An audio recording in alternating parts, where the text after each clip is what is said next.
Periods అనేవి రెగ్యులర్గా రావాలంటే నెలసరి అండి ప్రతి మహిళకి కామన్గా ఎదురయ్యేదే. బట్ ఏంటి అంటే ఈ మధ్య కాలంలో చూస్తే చాలామందికి పీరియడ్ అనేది ఆలస్యంగా వస్తుంది.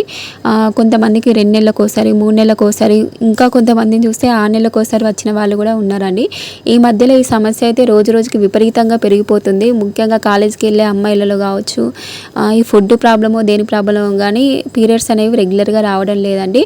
కొంతమందికి 2-3 రోజుల వ్యవధితో దూరం ఉంటే కొంతమందికి వారాల వ్యవధిలో కూడా చాలా ఆలస్యం అయితే అవుతున్నాయి. నెలసరి అనేది సక్రమంగా రావాలంటే కొన్ని ఇంటి చిట్కాలు అయితే పాటించవలసిందే. బెల్లము, వాము పీరియడ్స్ అనేది రెగ్యులర్గా రాలేదు అనుకోండి, కంపల్సరీ బెల్లము, వాము అనేది ఉపయోగించాలండి.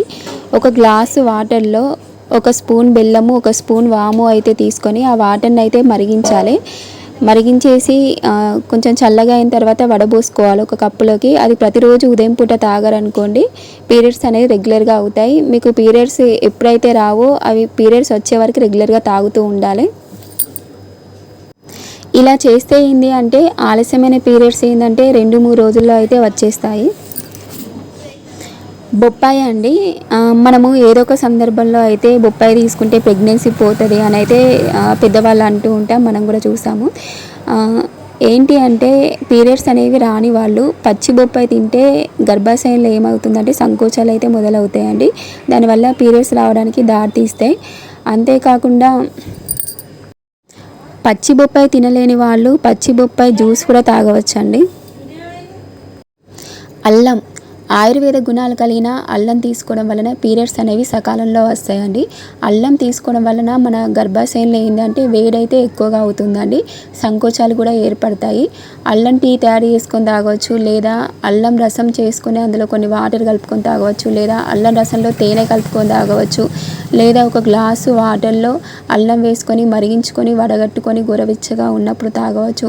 ఏ రకంగా అయినా సరే అండి, మీకు వీలైతే పచ్చి అల్లం ముక్క నోట్లో వేసుకున్నా మంచిదే. పీరియడ్స్ రాని వాళ్ళు రెగ్యులర్గా తినండి పీరియడ్స్ వచ్చే వరకు. ధనియాలు, పీరియడ్స్ అనేవి సక్రమంగా రావడానికి ధనియాలు కూడా బాగా యూజ్ అవుతాయి. 2 కప్పుల వాటర్ అయితే తీసుకొని అందులో 1 టీ స్పూన్ ధనియాలు అయితే వేయాలి.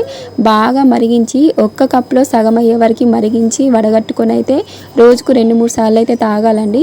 అలా రెగ్యులర్గా చేస్తే పీరియడ్స్ అనేవి వెంటనే వచ్చేస్తాయి. ఋతుక్రమ సమస్యల నొప్పులకి వాము అండి. ప్రతి నెల అండి అమ్మాయిలకి కామన్గా పీరియడ్ అనేది వస్తూ ఉంటుంది. ఆ పీరియడ్లో నొప్పి కూడా విపరీతంగా అయితే వస్తూ ఉంటుందండి. కొంతమందికి పీరియడ్ వచ్చే ముందు నొప్పి వస్తూ ఉంటుంది, కొంతమందికి పీరియడ్ సమయంలో కూడా పొత్తి కడుపులో అయితే నొప్పి వస్తూ ఉంటుంది. కొంతమందికి ఏంటంటే ఫైబ్రాయిడ్లు కానీ పీసీఓఎస్ వంటి సమస్య ఉంటుందండి. అలాంటి వాళ్ళకు కూడా పొత్తి కడుపులో నొప్పి అయితే వస్తూ ఉంటుంది. కొంతమంది బాడీకి ఏంటంటే అసలు వ్యాయామం అనేదే ఉండదండి, వాళ్ళు ఎక్కువ కదిలే పనులు అలాంటివి చేయకపోవడం వలన వాళ్ళకు కూడా పీరియడ్ నొప్పి వస్తుంది. కొంతమంది ఏంటంటే ఇంట్లో పనులు అయితే చకచకా చేసుకుంటూ ఉంటారు, వాళ్ళకి తెలియకుండానే వాళ్ళకి ఎక్సర్సైజ్ అనేది అవుతుంది. బట్ ఏంటి అంటే కొంతమందికి శరీర నిర్మాణం అనేది సరిగ్గా లేకపోవడం వలన కండరాల నొప్పులు, కాళ్ళ నొప్పులు అలాంటివి కూడా వస్తూ ఉంటాయి. ప్రీ క్లినికల్ అధ్యయనాలు అయితే వాము మీద కొన్ని రీసెర్చ్ అయితే చేస్తున్నారండి. వాము తీసుకోవడం వలన పీరియడ్ సమయంలో వచ్చి నొప్పి అయితే తగ్గుతుందట.